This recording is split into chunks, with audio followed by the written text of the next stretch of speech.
you know, I've spoken about it in the past. Quite a few years ago now, I bought a casting kit out of Canada for a little Fairbanks Morse. It's a 1/3 scale Fairbanks Morse engine, and it's one of those projects I seem to go hot and cold on it.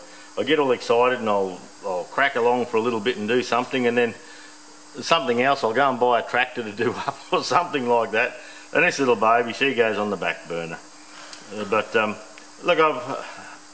there's another engine, there's a 3-horse vertical famous I'd like to build, and I'd like to build it from scratch. I have the engines here that I can measure up, but look, I'm not letting myself start that until I finish this project. I don't want 50 of them hanging around. So this is a little Fairbanks Morse, and that's the crankshaft I've made, and that's made out of 4140.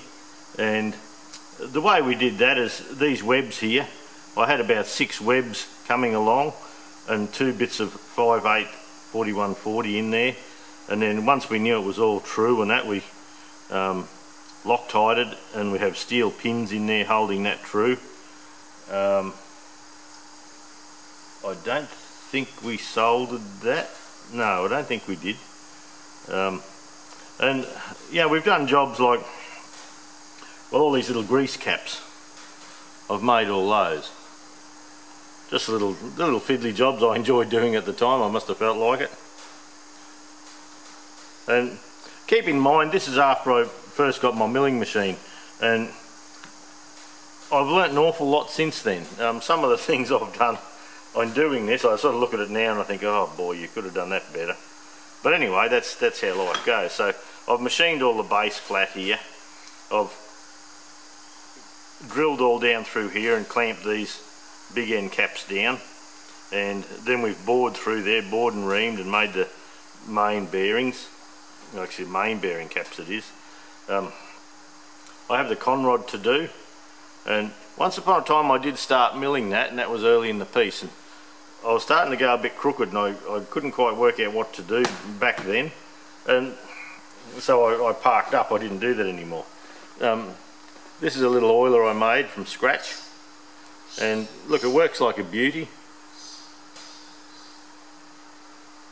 And yeah, a little drip feed oiler, and yeah, you can pick him up. I need to tidy the ends up and things like that, but that's not too bad. Look, it works. I need a little bit of glass in here too, so I've done bits and pieces to it.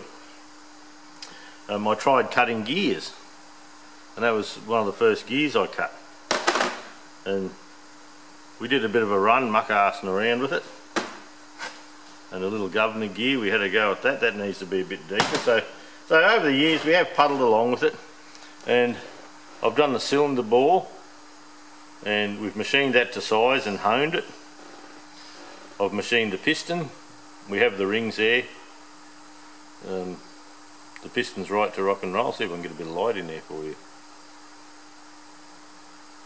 Doesn't look like it's gonna get there. And so the piston and the liner are good. We've even machined all the block to get the liner sitting in correctly, and that's a nice fit, so the cylinder head will hold that in. I have machined one flywheel. I'm yet to cut the flywheel through here and put the bolts and all that. Then this boss here, that's for a pulley to drive a small implement. And we have other housings, other castings to do yet, like that's the governor housing, that's the carby housing that I've spilt some John Deere paint on when I was painting my tractor, the carby bowl, the air valve at the front, a little rocker bracket, a rocker, get it up where you can see it a bit, and the cylinder head, a little while ago I did a little bit on the cylinder head, just flattened these out, and I still have to drill them, and we have to make the valves. And so look, it's a big job, but there is another flywheel for it. I must be sitting over on the bench there somewhere. I'm doing well not to lose parts probably, but all the bottom piece, I'll just get rid of this for a minute.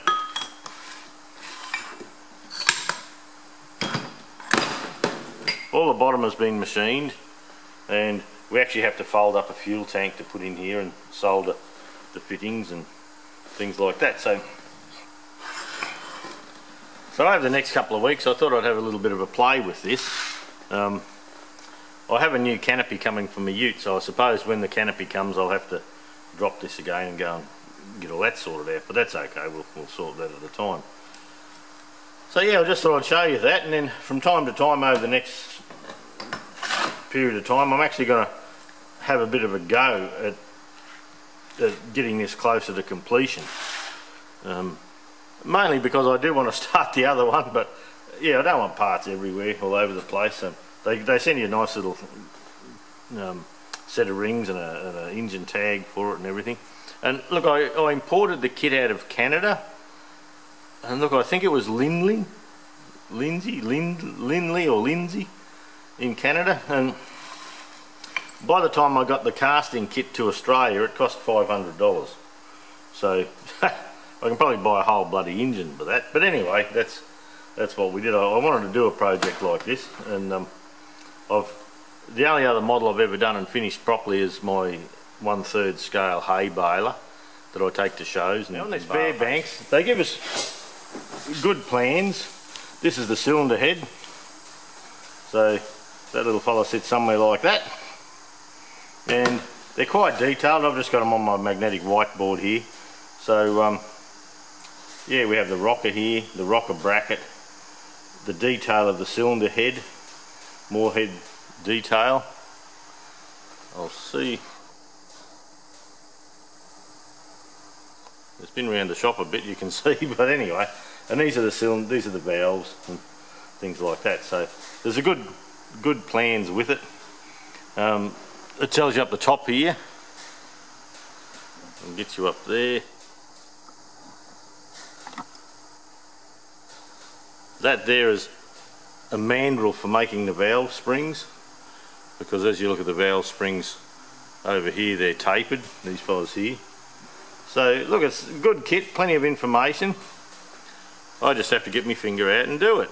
So anyway, we'll start plugging along and we'll just see what we got. Well, this is our little cylinder head, and to do these bolt holes which hold the cylinder onto the block, the only thing that they tell us on the plan is drill to the centre of the boss.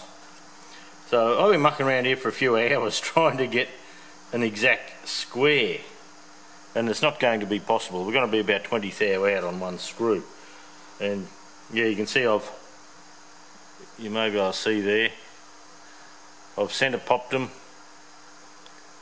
Yeah, I've centre drilled them, I've marked and centre drilled, and tried to get through to somewhere where I could have a square, and it just won't do it. You can't. I've used the DRO, I've popped one, and I've tried to work them all off centre just a little bit to try and grab a square, and you can't. It's just not possible. So on the plans it's an imperial thing, but all the measurements are imperial, but things like the head bolts and all that I'm going to use metric, and we'll end up using metric studs with a nut on the top. And so we have a 5mm drill here, and that's the go. So what we're going to do also is we're going to use these two screws as our plane, as our correct plane. And so once we get them right, these will be off a little bit. That one there particularly will be off about 20 thou. And then we can sit it in the mill and we can square this up and start getting a few surfaces worked out. So I'll just drill this through and away we go.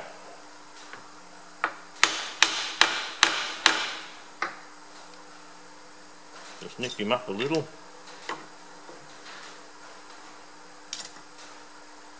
Yeah, that's got that parallel tight. Now this one's loose.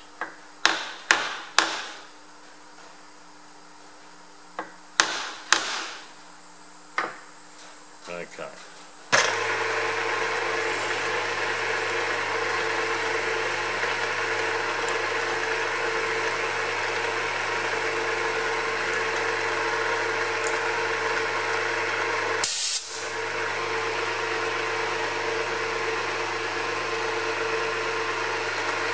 Notice I've got a magnet here. And the magnet's just to try and keep some of the cast iron out from getting into everything.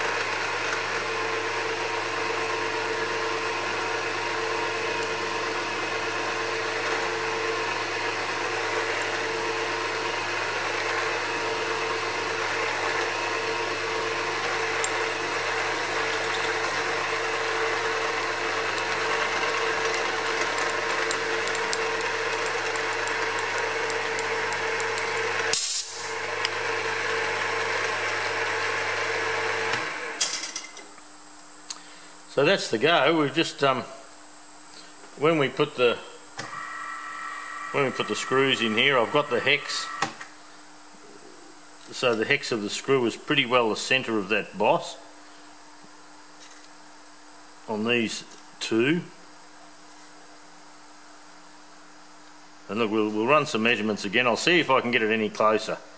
But yeah, it just there's no measurement at all. It just says the centre of the boss, and I've gone through all the plans, and I've spent about 2 hours so far working out where to put these holes exactly, and that's all I've come up with. So, but that'll look all right. That'll be fine.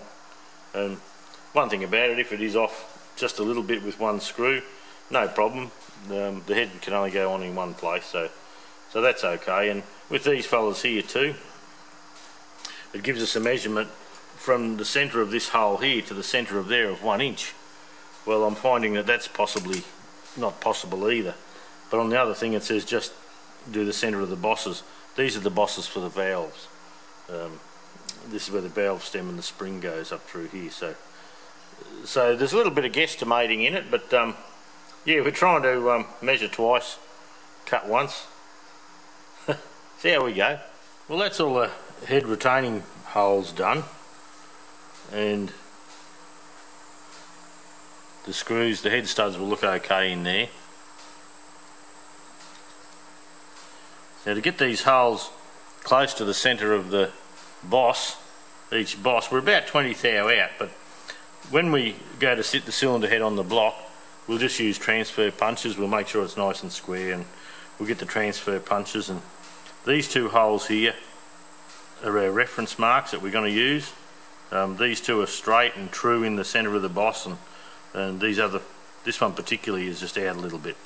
So what we'll do, we might set that up in the vise with a couple of bolts coming through, and then we might just square this carby mounting surface up to that, so we know that when the head's sitting on, when we get this nice and true, we should be able to run them through. Because yeah, if this surface down the bottom here isn't at right angles to that, it needs to be something like that over there. So we'll get it set up and we'll see what we can get up. So we've got a couple of drills sitting in here in a couple of 1, 2, 3 blocks. Now why the blocks is I've got the vise sitting back 1 T-slot too far at the moment. I don't want to change it. I have stuff coming up for it that I'd like to keep it there. So I've trued it all up, and that's the go. So what you have to worry about with doing this is, on the Facebook pages there's a thing about using 1, 2, 3 blocks, and this is what I do. I bring that, I sit the head in there, I bring this up, and if you don't have a couple of Allen head screws down the bottom here, these will want to tilt in. So it's not an ideal setup, but that's fine. And so all I do is get it very close to where it is, wind these Allen screws out by hand until it just touches. Then we sit the workpiece in, make sure it's down nice and tight.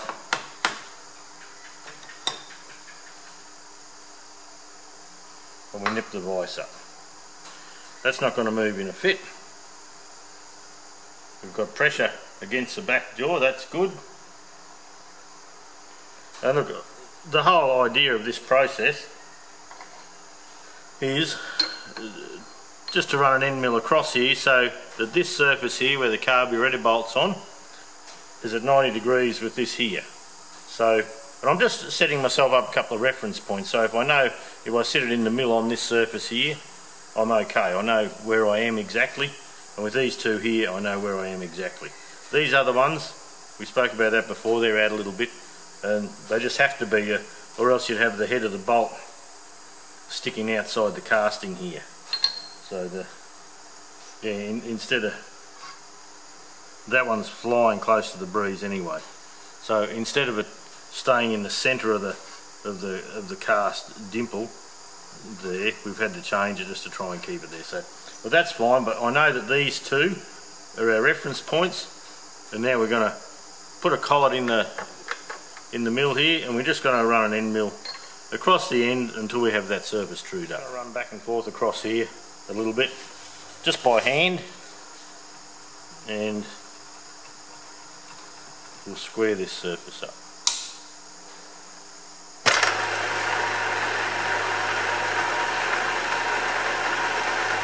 And remember the touches.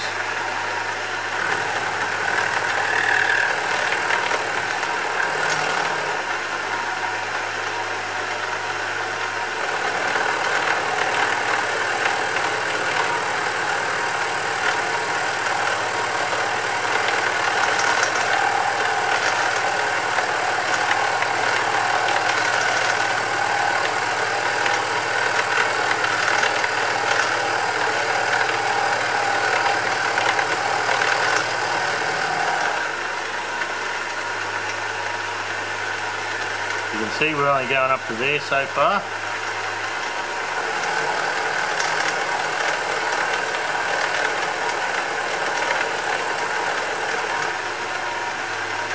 So we'll bring him over a bit and go again.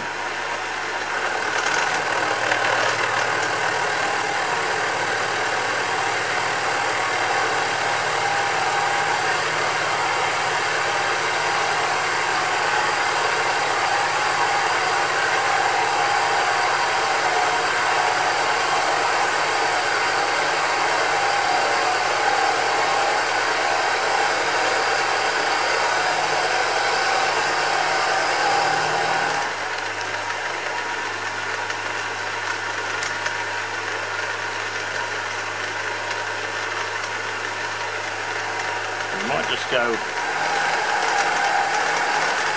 oh no, I can see with the torch we're going the full distance.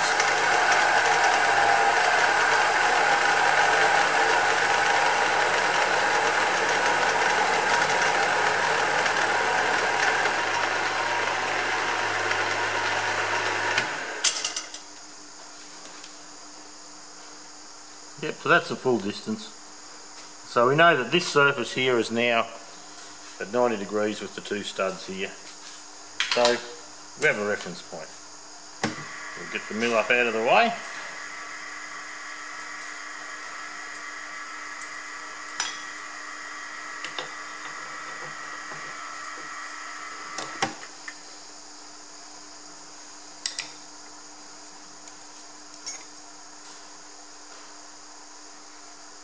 There we go, that'll do for the moment. It's hard. I've got plenty of glare happening in the shed. But yeah, look, that's okay, that's at 90 degrees. That's a good job. And that will probably be 90 degrees here now. The same as with the surface here, so it's all looking good.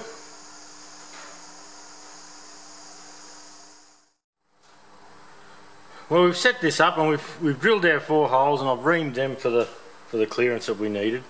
And I've also set up and drilled the valve guides, and they need to be reamed yet, but what I was coming to the trouble of, or what was becoming troubling, was because of the casting clearance here, the taper on this housing there, when I want to turn it particular directions, I'm having trouble holding it, and it's starting to bruise just there, just a little bit. You can just see it. Yeah, you have to take my word for it. And so look, what I've decided to do is I've dropped this fella down there, I've sat it in the other vise, and I've got this surface here, and this surface there lined up. Then I've used transfer punches to transfer the holes onto the aluminium plate. So in doing that, that'll give us a plate that will be threaded. I have to go and buy the bolts, I don't have any, but I'll buy some through the week. And I can bolt the head on to the plate to do the necessary jobs. Now this surface and this surface is true, it's a piece of aluminium flat, but these other ones, well, I don't know whoever cut them, but they're bloody all over the place. So what we'll do, we'll set it all up nice and square, and we'll try and square this up nicely so we have reference surfaces for working off. We'll be able to bolt the head on so we can hold it to drill for the carby and that, but we also need quite a large hole in the centre here, and I'm going to use that hole for coming in from the other way for drilling the valve seats and things like that. So it's all about just getting it easy to handle, and so I'm finding at the moment whenever I put it in the vise and hang on to it, because of the taper here, it wants to walk up a little bit. So that's what we're doing. We'll just drill a few holes, and I'll drill the holes, tap the threads, get that ready. I may take this over into the lathe, I'll just see, and knock a hole through the centre there that's big enough to do the valve seats. So I'll probably have to go 40mm, something like that. And yeah, so a hole in here 40mm, square it up so we can sit it any way, and remembering that this hole and this hole were our original reference holes, we'll make sure that we keep all that alignment correct, so that when we do sit it onto something, or like to hang on to it at one end or something like that, we can have it true. So we'll get underway and drill a few holes and do that. Well, this here's a little plate I've made. It's just out of an old scrap of aluminium that I've had hanging around. And I've drilled all the holes in, and I've opened up the centre here. So what the idea is when I need to machine the valve guides and all that, I can come down in through the centre there. I can hold it nicely. I haven't got to worry about the relief on the sides there. And I've got the holes drilled for a 5 by 0.8mm thread, and I'll buy them over the next few days, and we'll tap it out, and that sits right there like that. So that should give us the opportunity to pick the head up and hold it when I drill these holes, and hold the angles I like and make it a bit easier to work with.